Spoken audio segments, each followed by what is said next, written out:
এবং বদরগঞ্জের আহমেদ জনতা, আপনাদের সকলের জানাই সালাম। আসসালামু আলাইকুম। হিন্দু ভাইদের জানাই আদাব। আসলে ভারাক্রান্ত মনে আমাকে হয়তো অনেকে চিনেন, অনেকে বলতে আমি বলি যে বদরগঞ্জের হয়তো 80% লোক আমাকে চেনেন। আসলে আমাদের আজকে এই মাইকপিস নিয়ে এখানে এই দুঃখের কথা বলার কোনো কারণ ছিল না। আসলে এই যে লাস্ট কালকে মার্ডার হয়েছে, এই ছেলেটা একেবারে সাধারণ এবং নিরীহ এবং গরিব। আমাকে চেনেন, আমি একজন সঙ্গীত শিল্পী মানুষ, প্লাস একজন কিন্ডারগার্টেন স্কুলের সহকারী শিক্ষক। আমি মানুষকে কেমন এটা জানেন, আমারই ভাতিজা।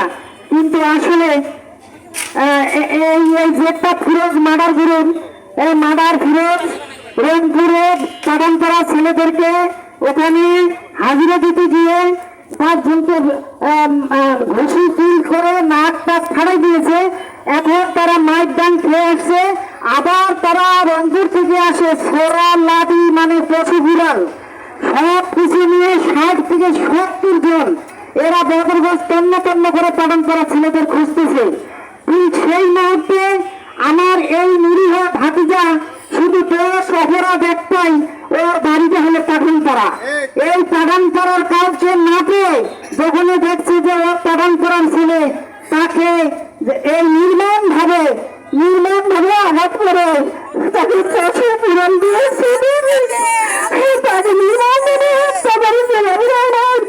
আজকে প্রশাসন কাছে, প্রশাসনের ভাইদের কাছে আমরা 13 অনুরোধ করি। আমরা গরিব মানুষ, আমরা কোনো রাজনীতি বুঝি না, আমরা কোনো মারামারি বুঝি না, আমরা কোনো কিছু বুঝি না, শুধু আমরা এতটুকু বুঝি আজকে এই যে ছেলেটা মারা গেছে তার যে বোন স্ত্রী আছে, ওই বেচারির বাপের বাড়ি হলো মাদাই ঘর, ওই বেচারির বাবা নাই, মা নাই, ভাই নাই, ওই মেয়েটার কেউ নাই এবং একটা 3 বছরের বাচ্চা। এই মহিলাটার কি হবে এবং এই বাচ্চাটার কি হবে? আপনারা বদরগঞ্জের মানুষ, এখানে সাংবাদিক ভাইরা রয়েছেন, আপনারা জনগণের প্রাণ, আপনারা আমাদের পরিযাত্রীরা, আপনাদের কাছে প্রশাসনের ভাইদের কাছে আমরা করজোড়ে মিনতি করি। এখানে কোনো রাজনীতি নয়, এখানে কোনো অন্য কিছু নয়, এখানে আপনাদের কাছে এতটুকু অনুরোধ যে এই নিরীহ পরিবারটি বিনা দোষে যদি এই ছেলেটার নামে কোনো কথা আপনারা দিতে পারেন, তাহলে আমি এই যে মিডিয়াদের সামনে বসতেছি, আমরা প্রশাসনের কাছে কোনো দাবি করবো না এবং কোনো বিচার চাবো না। আমরা সুন্দরভাবে তাকে যেমন নিয়ে আসছি, নিয়ে যে মাটি দিব এবং চুপচাপ হয়ে গ্রামে থাকবো, আমরা কোনো বিচার চাবো না।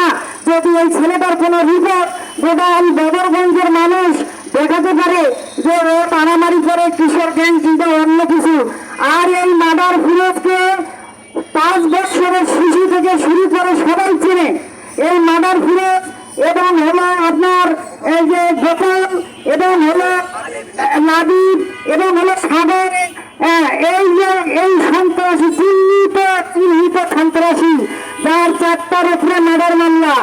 আমরা প্রশাসনের কাছে করে মিনতি করছি এবং এই সাংবাদিক ভাইদের কাছে, এই বাংলাদেশের প্রধানমন্ত্রী থেকে শুরু করে যারা ক্ষমতাসীন লোক আছেন সকলের কাছে মিনতি অনুরোধ করতেছি, আমাদের বিচারটা যেন সুস্থ হয়, তাহলে বদরগঞ্জের মানুষকে আর কোনো প্রাণ দিতে হবে না।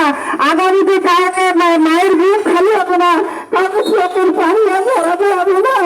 এই আশাবাদ ব্যক্ত রেখে আমি আমার বক্তব্য এখানে শেষ করছি। সকলকে ধন্যবাদ। আপনারা ভালো থাকবেন। আসসালামু